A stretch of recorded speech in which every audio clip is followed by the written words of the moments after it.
Ladies and gentlemen and variations thereof, welcome to the Selectives Lorecast, a casual Elder Scrolls podcast. I need to put on the video. There it is. My name is Rotten Deadite, and with me today are... I'm Zells, also known as Zells. And I am Felix, also known as Banu Hanamasashi. Naramithius should be on shortly. And Get today, your bingo cards ready, folks. That's right. We're doing... Hey, speak of the fucking devil. Yeah.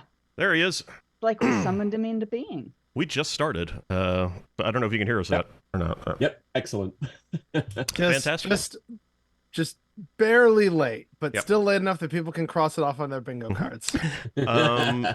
So today we're doing volume 3 on the Truth and Sequence.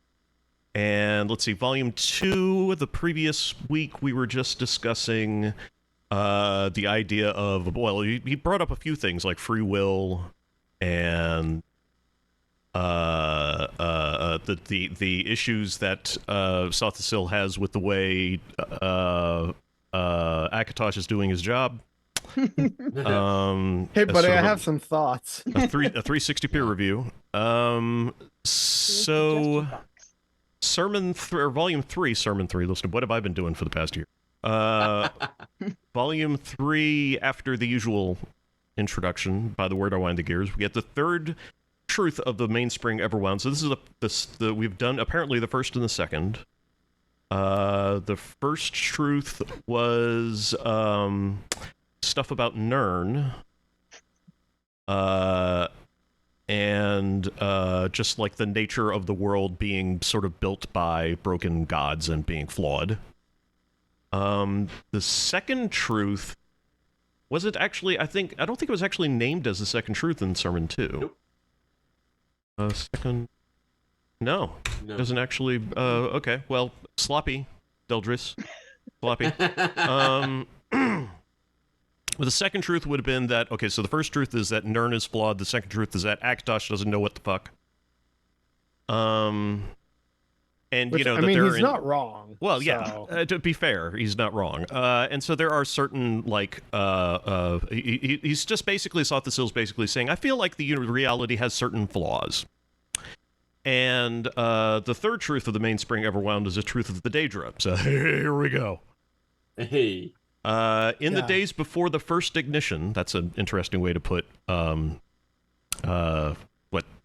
what do you think that is? The first ignition? Would that be, would it be convention? So... And that the Kaimer people bent their knees to the false princes. So this is talking about the worship of the Daedra. So the first ignition is the apotheosis of Sothasil, I would assume. Oh, do you think? Well, see, this is why I love this part. So, I have thoughts. Well, yeah, you were fidgeting quite concertedly there. Yes, it's called stimming, and I am autistic. But yeah, so basically, there's a few things. I don't disagree with that. I think that's a good possibility. For me, when I think of first ignition, could also be the divine spark of creativity, or when the world or the gears first start to turn. You can see this as the moment that Anu and Padme start interacting. You can see it as perhaps the moment that Anuiel is born, and this gives that kind of like divine spark of like to know oneself.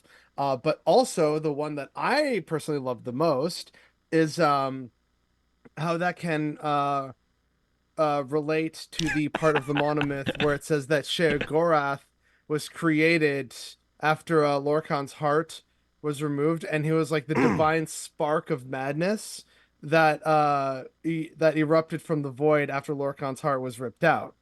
I particularly like that because it also calls attention to both Akatosh's inherent madness by keeping like numerous timelines and like the essence of time himself, which will lead anyone to be mad, including a god, and how that's also tied to the idea of the flaws and the madness and the chaos of creation. So there's lots of different ways to look at it from a very lore perspective, which is why I love it, because it's like, yeah, James could be right, or any of the ones that I said could be right, or someone else could be like, it was the first fire at the dawn of convention, or the first sunrise, like whatever it is. There's the opportunities and the possibilities abound, and I love that. Well, we know that at convention, Lorcan was killed. Yeah. And we know that before that, the Chimer did not exist as a people. Mm-hmm. And nobody was worshiping Daedra as far as we were aware. As far as we know. I don't think it's been mentioned. There's like 10 hipsters outside of the Adamantium Tower. It's like, hey, you know those Daedra? Kind of cool if you think pretty about cool, man. You know. I was into the Daedra with their vapes. I was into the Daedra before they made it big in the waters of Oblivion, bro. Now every Dunmer in the planet's worshiping Daedra, like whatever. Lorcan is an Aedra, but a Newick. Lorcan. Okay. Yeah, Lorcan. Don't start thinking about. We've been making this mistake a lot on this podcast, and we try very hard to correct ourselves when we think of it. Don't think of anything as a Newick or Patamaic, except for Anu and Padme. And even them are a little, even they violate their own rules. Flesh and blood. Yeah. So Lorcan tends to be less than a Newick. He tends to be more chaotic than orderly, if that's even a good word to assign to those two things. Mm-hmm. So I would say the first ignition, I think I'm probably going to agree with James here. I think the first ignition would have been an event that happened when the Chimer were worshipping Daedra and when they were Chimer, not Dunmer. So it definitely puts it before the heart of Lorcan. And therefore, I would suspect that this is probably when Sothisil, became as gods. I suspect that that's probably right. First ignition, I think, would probably be Sothisil's way of talking about his own apotheosis and the beginning of the divine spark, or the beginning of the beginning of the Clockwork City. Yeah. It strikes me as the beginning of the Clockwork City. That is the the moment that they become gods is the first ignition. But I also do love what Felix was saying. That when I first read it, my first thought was Big Bang. And I think that the conflation between the dawn of time and the first ignition in terms of the tribunal getting their power is probably deliberate. There was stuff before, we can talk about it in its history, but seriously though, things really started in the tribunal. But nothing really mattered before I showed up. The party wasn't really kicking off until I walked in the door. Hey, look, this is why I'm fond of saying it's all the gray maybe, baby. Yeah. You could research into it, but you're not going to learn anything about moi, so why would you bother? Yes, Vivek, quite. Yeah. So the Chimer people bent their knees to the false princes, the web spinner, the Prince of Plots, and the Queen of Dawn and Dusk. This is obviously Bafala, Azura, and Boethia. I do not use their names, as names cleave one from another. So what is he concerned about cleaving? Himself from Azura? No, I think it's that, for me anyway, it relates to, very simply put, the idea of subgradients, and then also the book Akatosh and Alduin and Akatosh. So it's like, yeah, they might be all aspects, but they're also just aspects. They're still sort of, they become separated by like the will of culture to become something that's entirely different or separate. Hell, like even when Maruk separated Akatosh from his elven aspect to remove, to do the meme and remove elf.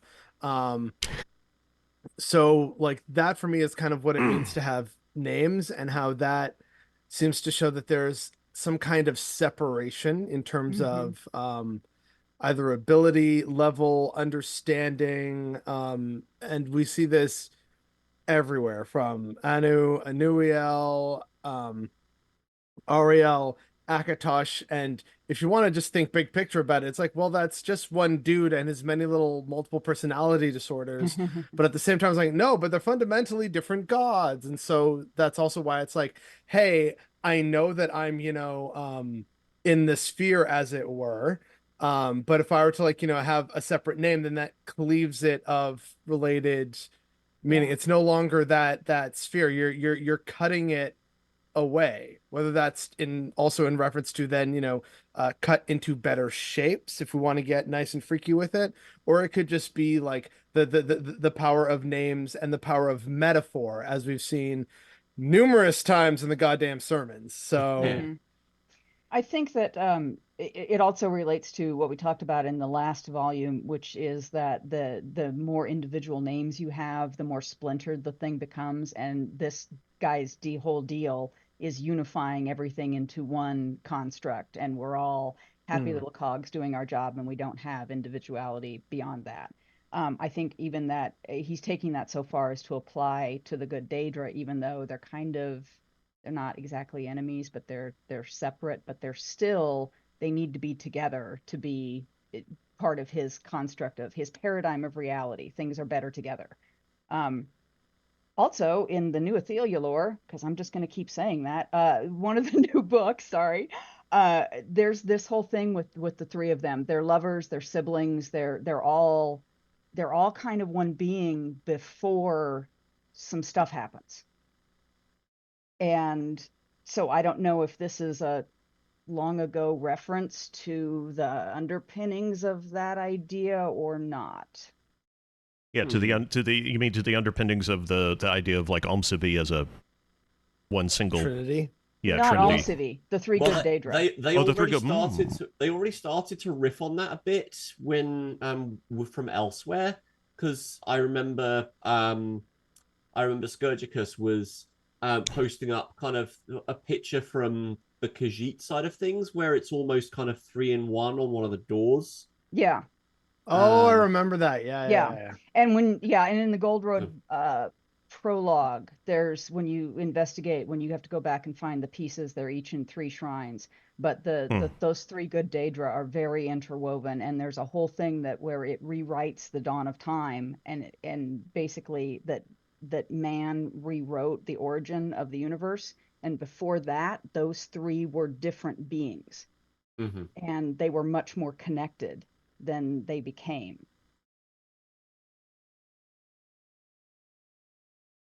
So, I wonder. Again, I don't know if this ties in or not.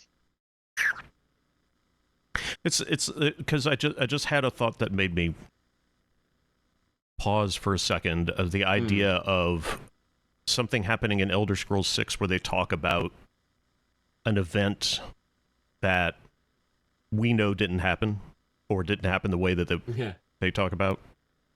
And if it would be possible for like Todd Howard to write a Dragon Break that's invisible, that people don't know about, It's an interesting idea from a fiction standpoint, where you can sort of write, you have like the universe allows you to basically write episodically, and then in one episode say, the humans have always had 8 gods. Certainly never worshipped any more than that, or something. And then, and then players... That would set all the Nord fanboys off so hard. But the Nords would be saying it, and then the players would be going, but what about Shore? What about, like, I remember very clearly Tiber Septim was a thing, and then all of a sudden you've got like this conversation that the player, this quest that could be happening with the players, where they're trying to find out exactly what the fuck the elves did with Tiber, with Talos, and yeah. So the premise, as I'm recalling it from the book, is that there's a point where Boethia is watching what she refers to as the Magi apes use runes to change the world so that it had always been the way, and she herself was being rewritten. And at that point, she makes a couple of decisions and puts some things in motion to be able to change it later, but I don't understand what exactly those. I don't get it all. I don't understand all the references. But there's this point where the 3 of them together are a triangle, basically. Yeah. And and then they get kind of split apart. But also somebody mentioned Malak and Malak in the chat, and there is a rewriting of the Malak origin story in that set of books as well. That the idea, and that book says that the idea that the whole thing with Trinimac and Malak, as we know it, is a rewriting, is a lie. And again, I'm not getting all of the references in that one yet. I haven't finished digging through it. Malak and Morvayn? No, I don't think it's. It also sort of reminds me of all the stuff that went on with Tuwaka and Xerxes and so on in one particular book, in ESO somewhere. Mm-hmm. I need to read all those books. Yeah, that's a lot. Yeah, I know, but yeah, getting through the whole batch every quarter is has taken some dedication. Yeah, glad somebody's doing it. Yep. So, you know them well, child of the tribunal, for every time you bear false witness or make foolish boasts, you do so in their name. Okay. Their words corrode and weaken the heart. Their threats loosen the fasteners and break the seals. They are the anti-gears that turn counter to the nameless will. Servants of the... Okay. Have we done the nameless will yet? Not in any great depth. We mentioned it at the beginning of Sermon 2, where it says the will of Sothasil is a chrononymic will, the nameless will. Yeah. Yeah, but that's about it. There's a lot of conversations that people have when they talk about the northern the tribe in Solstheim that worship a one. Oh, Skull. Yeah, the Skull. About what it is exactly that they're worshiping. Well, that's almost the opposite, though. Flamin' hot Cheetos. Mm-hmm. The only god you need. At least if you look at somewhere in the Seven Flights of the Elder Dagger, and it effectively says that Lorcan is the Allmaker's son. Right. And so there is a call out that the Allmaker is Sithis in the Seven Flights. Which is fun because the Allmaker certainly doesn't seem to present like Sithis. That's certainly doesn't seem to be the way. Normally when people worship Sithis, they wear red and black and murder people in the middle of the night and are all like fucking emo about it. Although in fairness, Lehman Tuttle's Argonians are very Sithis worshipping and boy, very aren't hippie. they? Yeah.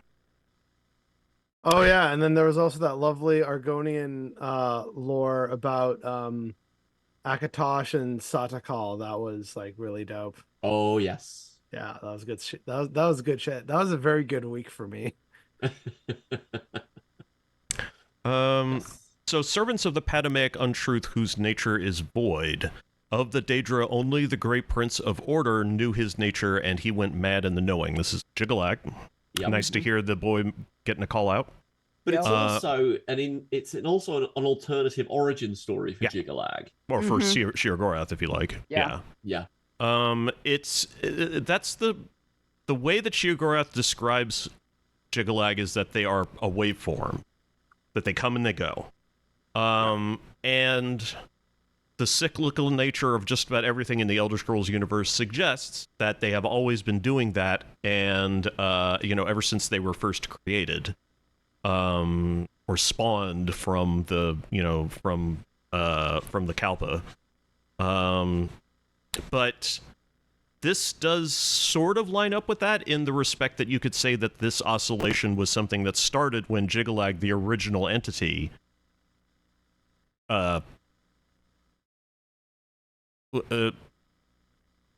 okay, all right, Chris. Yeah, sure. Let's chase down this rabbit hole. Yeah, okay. We've covered Chim before as at least requiring some element of self-knowledge. Yes. In the sense of whether or not Chim resembles the tradition of Gnosis, which does require something that's described a little bit like ego self-separation. Mm-hmm. Is it possible that Jiggalag attempted, accidentally or on purpose, a type of self-awareness, and because it wasn't intentionally Chim, which I don't necessarily think Daedra are capable of, that it resulted, because it was not exactly like that, it didn't result in zero sum, it resulted in this paradoxical Anti-Chim? oscillation. Yeah. Plus, if you think back to the various bits of the monomyth where Anu split itself in order to have self-knowledge, creating different personalities and different facets is the path to self-knowledge, according to how the cosmology seems to work. Anuio was created so that Anu might know himself better. Yeah. Yeah. And so if Sheogorath and Jiggalag are a failed attempt at that, that could also be that. The two that are also one, or two that are still one despite an attempt at subgradients, or an attempt at splitting things off in order for to have self-knowledge, then that could also fit that sort of description, from my opinion. Yes, I see. There's a clockwork Jiggalag, a heretical effigy of the dethroned Daedric Prince of Order. Ooh. And if that's what it's supposed to look like... Where is that? Oh, You that's can't nutty. say it without sharing it in the chat. Come on. Yeah, I'll put it in there, and in here.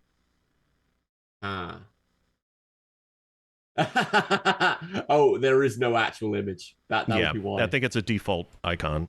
Yeah, it is. I'm looking for... somebody in chat said that there's a shrine to Jiggalag in Clockwork City. A hidden statue, I thought, is what they said. A hidden statue. Well, this is a statue to him hidden in Clockwork City as well. Icefire Warden. Yeah. Icefire Warden, you got a location on that? Yeah. I want to go see it. Yeah. And all of this, an antiamorph thing again, the pairing makes me again. God, to, every time. Exactly. Yeah. We were just talking about the connection between the Allfather and Sithis, and whether or not those were related. It is kind of two sides of the same coin, the birth and death. The death starts the cycle again, so they are linked in that way. So maybe. So okay, another neat way that I've started messing with, like, again, this is a brand new kind of way for me to like visualize or think or talk about things, as Chris was saying earlier about, Anuic, if things are Anuic or Padomaic, gods and demons, quit mixing it up. And I was like, okay, how can we kind of boil it down to like an almost like scientific sense of like what is and is not, but still kind of is. And the closest that I've come so far in this very rudimentary new understanding is that it's like matter and antimatter. So we know that antimatter like reactions can be generated. Like we especially found this out weirdly enough thanks to lightning. But for me it's like the idea of how there's like antimatter can't like coexist with matter except for like a brief like infinitesimal moment in time, or else it causes like massive amounts of damage, or rather like energy release. And so for me, how I kind of visualize it is that it's kind of like it's all part of existence and it has its place. And some can be air quotes more powerful than others, but that moment can be fleeting compared to, matter, and that it's not like matter and antimatter are not inherently good, nor are they bad, nor are they static, nor are they changing. It's just the very basic foundations, one of the very basic foundations of the modern reality and fabric of the universe. And so I think that would be a good way for some people to kind of at least start in a way of thinking and trying to understand and conceptualize um the gods, the Aedra. The Daedra is like it's matter and antimatter. It all has its place, it all has its purpose. Some we see and feel more often than others. No, none are inherently good or evil. It's just the fabric of the universe, is kind of how I like to think of it. But admittedly, this is something that's really only come up since we started doing Truth in Sequence, where I've been thinking like, what's a good way to blah, blah. So it's fresh in the mind, not fully fleshed out. That's my caveat for people who are going to probably like tear me a new one on this. Is it's something I'm playing around with and that I wanted to share with people to see how they might feel about it. Most of the X-ray bursts from lightning strikes are from antimatter annihilation. There you go. I did not know that. That's unbelievably rad as shit. Science is cool as shit, my guy. The things I learn in this podcast, I tell you what. Yeah. This ain't your regular school. No.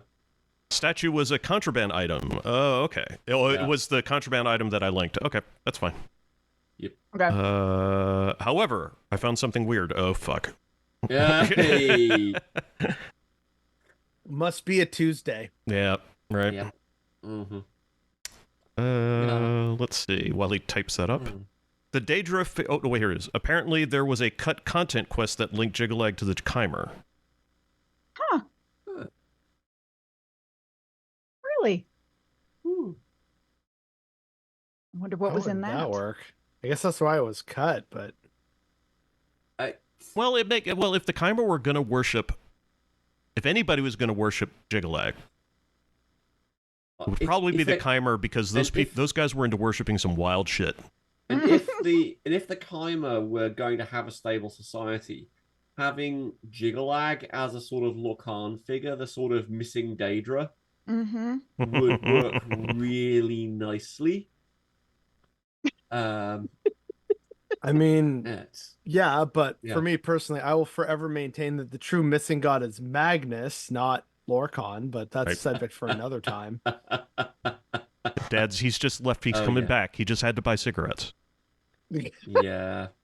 No, see, I make it more heartbreaking in my Redguard Coda aria, where like the implication, and kind of like I sort of reinforce that theory of like, oh, hey, here's the reason, some of the reasons why Lorcan is not missing at all in any real sense, whereas Magnus very much is missing, and the implications for that with Numidium are drastic. Now, you see what happened with that was that Magnus did nip out to go and get some cigarettes from the shop, and then came back and said, oh no, you've done it wrong. Now I have to tear it down and start all over again, which is why Mehrunes Dagon is Magnus.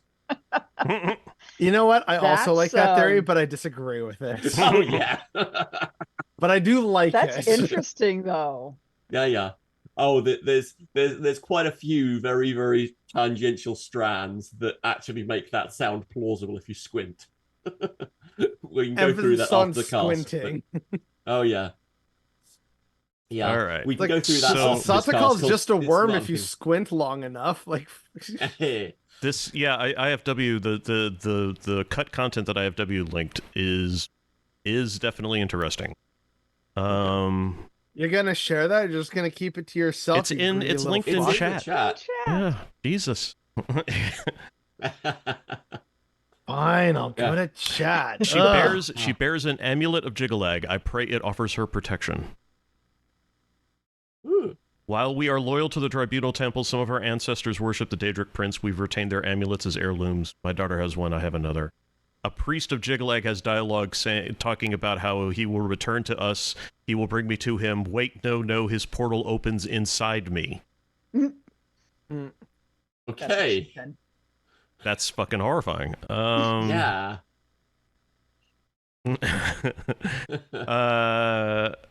Yeah, IFW, we don't keep secrets from people. No. There's no lore that we know that other people aren't allowed to know. Yep. Okay. So, the Daedra fear wisdom and order, you see, and thus do they fear the clockwork god above all others. Okay. Where others see Dark Crowns number 10 and 6, Sure. 16. Sothasil sees shadows and nothing more, for the Daedra are the lie that a creation tells itself. Jeez, bro. Like, I just have to say, sometimes I seriously doubt Sothasil would actually bring that much heat to a conversation. Like, Yeah. I like, this is a lot of stuff that a fanatic would write, and then like the original author comes back, like somebody gives God a copy of the Bible, and he's like, Yeah, this is like when your little brother runs around talking shit about you. Like, you know, my big brother can beat up everybody. Like, yeah. Although, in fairness, like the thing that struck me with that particular passage is Sothasil is packing some fairly serious heat as far as the Daedra are concerned because of the Cold Harbor Compact. Yeah. Sothasil managed to get a bunch of Daedra to stay out of Nern for a while. For some reason. For a while. Yeah. We never actually found out what that was, did we? I was going to ask you guys that. Is there any hint about that anywhere? Chat, does anybody know if ESO ever explained what the Cold Harbor contract was? It's hinted at a lot in ESO, and I'm wondering what they're going to, if they're planning on doing something with it in the solo games or in a big future reveal, because it comes up a lot. There's that that bard that sings the song over and over again. He had to promise to untag all of them from a compromising Coachella photo. We've all been there. Yeah. No, because that fucking festival is expensive as shit, and I'm poor. Except Perry, who can't keep out of Nern. Yeah. I can't remember precisely which. It's like, I need to be here. No, you guys need me to run this shit. Yeah, seriously. I can't remember which Daedra were involved with it directly. Some seekers that Sothasil would probably have given them a secret. That's all her Memora cares about. Since that's all her Memora cares about. Yeah, Draylen's got a good point. Yeah. But he wouldn't have been able to give one secret to all of the princes that were in attendance, I don't think. Well, that and also certainly... he could have done something, I guess, for each one. He could have, but I don't think he had to. Because, for example, Boethia and Azura and Mephala don't seem particularly keen on invading, air quotes, Nern. So he may not have had to worry about that. Although Azura is the first one to say what... according to the song anyway, that's a bold request you've just made. What keeps us from going down and chastising Nern? One of my favorite lines. Yeah. And maybe, but even still, I don't know. Molag Bal, Mephala, Malakath, Mora, Dagon, and a few others. Okay. Yeah. So most notably, the triad that are involved in Somerset weren't part of it. Sheo is in there. Of course he was. Or he thinks he was. God, I used to be able to do the line. I can't anymore. What if... No, never mind. Reaver, Scryer, Hunter came. I can't do it. So, like their father Padme, they are nothing, and in the Tamriel final, nothing shall hold no sway. Nuvanasi, their black mountain called Oblivion, shall sink into the furnace of forgotten numbers... where all lies burn and brittle multitudes turn to slag. The furnace of forgotten numbers. It's like the numbers between 12 and 13, I think. Something like that. Wasn't that it? Yeah. So this still says ACAB. Right. Where did forgotten numbers come from? Because I can't recall. Oh yes, that is a line from the sermons, isn't it? Yeah. Yes. Yeah. So I hear you ask, if the Daedra are of the nothing, how do they lurk on our threshold? Why are they such a big fucking deal? If they're so nothing, Mr. Big Dog, why are they such a pain in my tuchus? So how do they lurk at all? Hear the words in sequence, child of the tribunal. In the clumsily built Nern prior, the Atada gears left gaps and crevices where nothing could take root. Imperfections born of Lorkhan's great lie and the selfishness of fractured creation. So these are loopholes or just straight gaps in, I guess, reality. Gaps in the wheel. Yeah. That scene that you get sometimes when the cells don't line up in the video game quite right. You fall through and you just start falling forever. Yeah. A little triangular gap. All of a sudden all of a sudden you're flying in the grave, maybe. Yep. Yeah. That's what it is. Get good and learn levitation, noobs. Oh, I fell through the world, cast levitation. Shit's easy. I'm gonna kill people from below.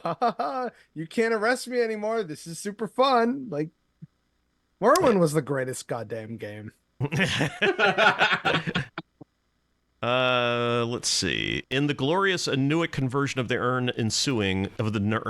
Nern ensuing, all gaps will be sealed, all crevices will be welded. Eek. The creaking and rattling of the machine shall retreat to a whisper, and the reckless chaos born from the Atada's gears' folly shall shrivel and starve. Well, in a long about way, that's just saying the shit's going to be smooth. Now, but can anybody think of any kind of mechanical device that does not require lubrication? So, not off the top of my head. Computers?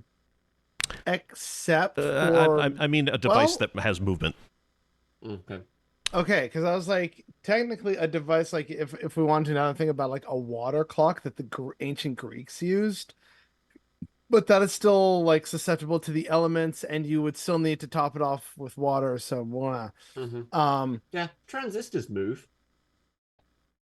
Well, so like so do solenoids via electrical input. So I mean, the thing is, like, I think, like, to sort of broad picture the past few sentences about, the gaps in creation is because, yeah, there are originally 12 worlds, allegedly, and then it's like they're broken. Well, shit, what do we do with this? And you're trying to stitch it back together, but it doesn't quite fit. It's like trying to make... I'm not like a coder or anything like this, so I don't know if Chris is gonna like reach for the screen and beat me to death, but it's like, oh, suddenly you have to, like... He's not saying no, and that concerns me. You have to, like, take parts of a code and, oh, someone has already like pulled this part of the code and done this. Well, I'm trying to do this, but it's like a little bit different, and then that's why like wonkiness goes through it. If that's kind of a somewhat suitable analogy, like when you're trying to when you're trying to cobble together something from disparate pieces or groups, communities, whatever it may be, there's going to be problems, there's going to be friction, and things aren't going to work 100% perfectly or smoothly, because that's just kind of the nature of the world, creation, repair. In fact, speaking as someone who like was in the aviation industry for a while, one of the main things is when you're repairing something is that usually you have to like grind out and remove even more than just the offending piece of material. So, oh, there's, rust here or oxidization. You have to remove not just that, but the area surrounding it. With composites, you have to take out more than just the immediate area. You have to like take out like a whole like other section of it that looks like, oh, that's actually quite a lot that you've removed, but it's like, yeah, but we functionally have to like replace it with another piece that we're going to try and seamlessly put in there. But of course, it's not going to be seamless. There's still going to be glue that goes in there, and then you have to put like a fiberglass weld on top of it and then cure it. And so there's going to be all these little imperfections in the way. And so sure, it's solid, it's repaired, you've introduced some new material to it, and you've sanded it down to be like, look, see, good as new on the carbon fiber part of the wing or whatever it is. But like there's still going to be stress points that might be low or minimal, but they're not non-existent. The only way you get non-existent is if it's perfect, which nothing ever is. Like the machines aren't perfect, the temperature, whether in the furnace or the ambient temperature and the humidity, those are all variables that one has to try and account for, but it's never going to be 100% perfect the same time all the time, right? That's just the nature of reality. And so that, for me, from like an engineering aspect, is like, well, them's just the breaks, and you have to do the best that you can with what you have, and then it's still going to work. And if I'm making people scared about, flying, don't worry, you're fine so long as it's not a Boeing. You're like, if it's Airbus, well, Bombardier's pretty solid. And next the time, Japanese Mitsubishis are all right. So, it's just Boeing you got to watch out for. yeah, and next time, feel Felix is not going to be on this cast. He will have died in mysterious circumstances. Yeah, somebody from Boeing will have his number. Yeah. So I mean, you're not wrong. I mentioned in chat that there's something called gauge. There are these things called gauge blocks, very, very precisely cut pieces of steel, and there's a process that's called ringing, which is where they stick together.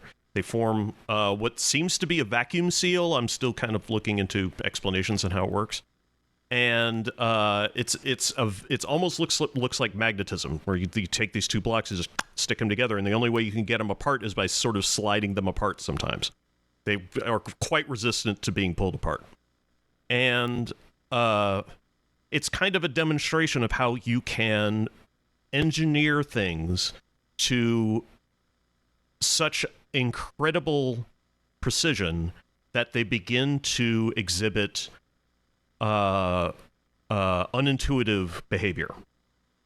So two completely plain steel blocks sticking together with absolutely no adhesive. No one knows why it works. One of the weirder problems in physics. Oh, okay, I believe it because it is odd. Well, no, finish yours and then I'll go.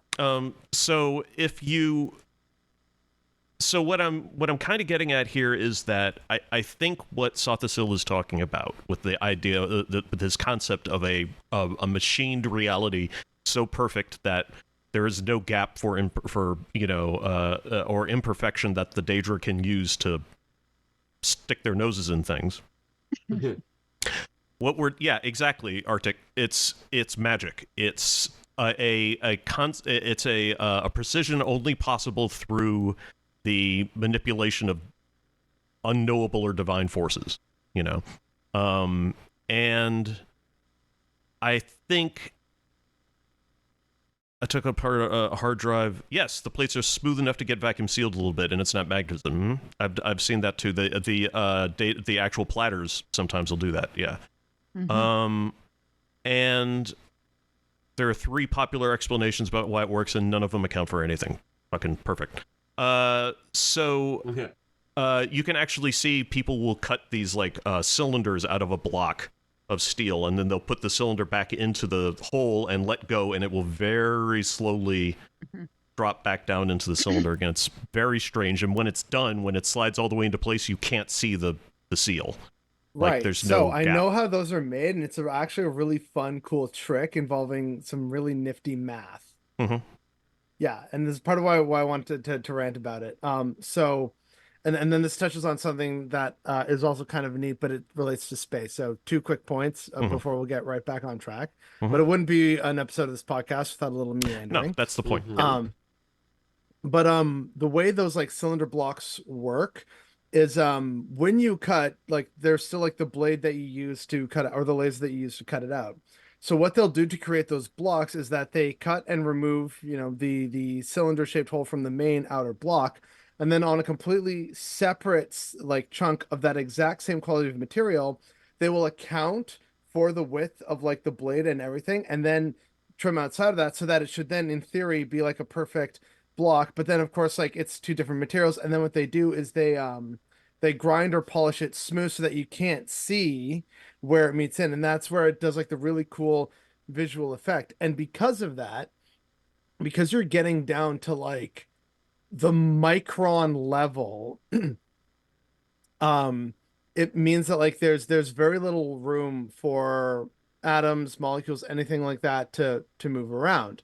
Which brings me to my second point, which is that there's actually a bit of a problem that they have in space that they have to be cognizant of, which is not to let 2 similar materials touch, because in a vacuum, it will do what's called cold welding. Because here on Earth, no matter where you are, there's going to be atoms and molecules between whatever you weld or try and attach in some capacity. That's why 2 pieces of, let's just say, 1022 steel or aluminum, I forget, like I said, I'm on 4 hours sleep, but you take that and you would try and stick it together here where you have the atmosphere or ambient room temperature. They're not going to stick together, but in a vacuum they absolutely can, because there's nothing in existence telling them, oh, you can't meet and merge with the same orientation of there's no air particle or anything of to atoms, get in between. so it's like it's oh hey, these electrons on these atoms are arranged in just such a way that we can absolutely attach to them, no problem. And so, oh, look at that, we're just gonna and boom, you like can't separate them, they've basically been welded. Whereas here on Earth you can't do that, because no matter what, there's going to be a very thin little layer of air that has oxygen and some nitrogen, well actually a lot of nitrogen, and some CO2, and like a little hint, a little soupçon of argon and xenon and some other rare noble gases that maybe some dust, maybe a little bit of paprika. Yeah, a little bit of dust poop, like all this stuff, right? It's all like little bits in there that prevent it from sticking together. But in a vacuum, you can just like boom, which is also part of why like real sci-fi nerds get like real giddy at the idea of, instead of trying to like build like module space stations, it's like just mine and harvest material, even if it's from the moon, and then you just cold weld it together into a giant, far more structural, and you can get way more creative with it, and it's more functional and stable habitat. Yeah. That's what like real just sci-fi take nerds one be thing and into. take another thing, you just go and they're stuck. Boom. Yeah. Basically, if you could do a high five with someone else in space without immediately your suit, coming apart, you may fuse into one person, is what I'm maybe saying. But that's total BS. I just wanted to have that fun visual in people's heads. So we don't do the Dragon Ball Z fusion. No. Sorry, no. Here, look. Wait, no. Wait. Whatever. Whatever. Okay. So whichever way it works. So I think we're in different places. So that's volume 3. And you haven't actually finished. No, you missed an entire segment, dude. I did? What did I miss? Yeah. Imperfection born of great light. In the glorious and new convergence of the none ensuing, all gaps will be sealed, all crevices shall be welded. The creaking and rattling of the machine shall retreat to a whisper, and the reckless chaos born of the Atada gear's folly shall shrivel and starve. Thought I read that bit. Yep. Oh, did you? Oh, sorry.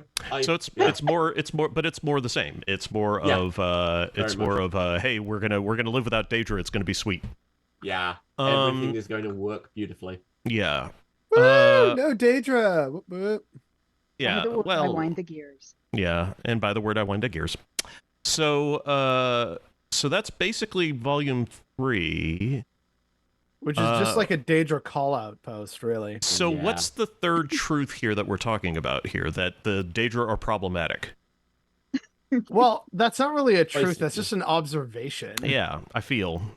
Or well, maybe it's a truth in the respect that that Sothisil's saying that the Chimer worshipping Daedra wasn't helping anything. Mm-hmm. So that is something that needs to be said, is that Sothisil's basically saying if you worship Daedra, it's not going to work out for you because these are imperfect beings and they're just going to screw with you the whole time. Whereas, come to Clockwork City, a chance to begin again in a golden land of opportunity and adventure. So the truth is that the Daedra suck and my dad told me so, pretty much. No, see, I think the idea of the truth. Write quick notes. I think the idea of the truth, taken from here by the author whose name I continuously forget. Tuttle? Deldrise Morvayn. Oh, Deldrise Morvayn. Thank you, Deldrise Morvayn. I think the truth is that it's a two-part truth. But actually, no, it's really just two parts, like the same core concept. The third truth of the Daedra is that the Daedra are scared and afraid. Mm-hmm. What they're afraid of is Deldrise says that they fear wisdom and order.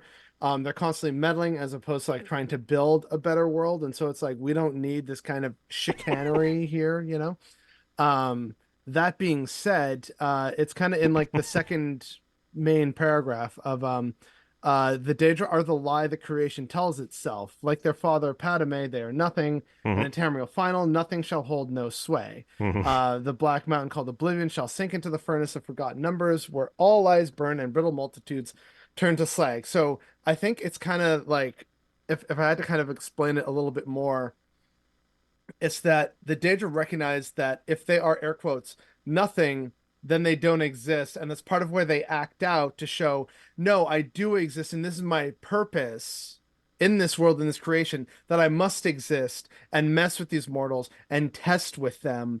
Like that is my nature, that is my purpose. Therefore, I am not actually nothing, even though I am nothing, as it were. Because if that goes away, if that is the great lie that crumbles, then there is no real need or purpose for the Daedra. And they are still like, well, maybe not mortal, and so they can't really comprehend mortality.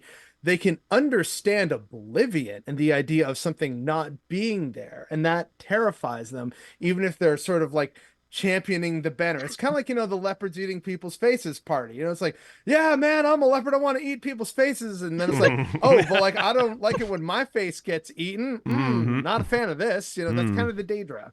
Maybe they won't do it this time. Laughs in Mehrunes Dagon. Yeah, exactly. So yeah, again, shout out to chat being fucking hilarious. So when aren't they? We love you, chat. So let's pick up Sermon 4 in 2 weeks. And we'll see everybody then. Hopefully this will start going a little bit faster once we start getting the core concepts out of the way. I don't know, maybe not. Yep. I mean, this has already been under an hour, whereas the first one was 2 hours, and we were like, we might have to paragraph. do a two-parter here, folks. Well, yeah. It's fine. We're on the 2 old men on the balcony. Yeah. From the Muppet Show. I was short. Oh, I loved it. Okay, so we will see you guys in a bit. Everybody wave bye. Bye.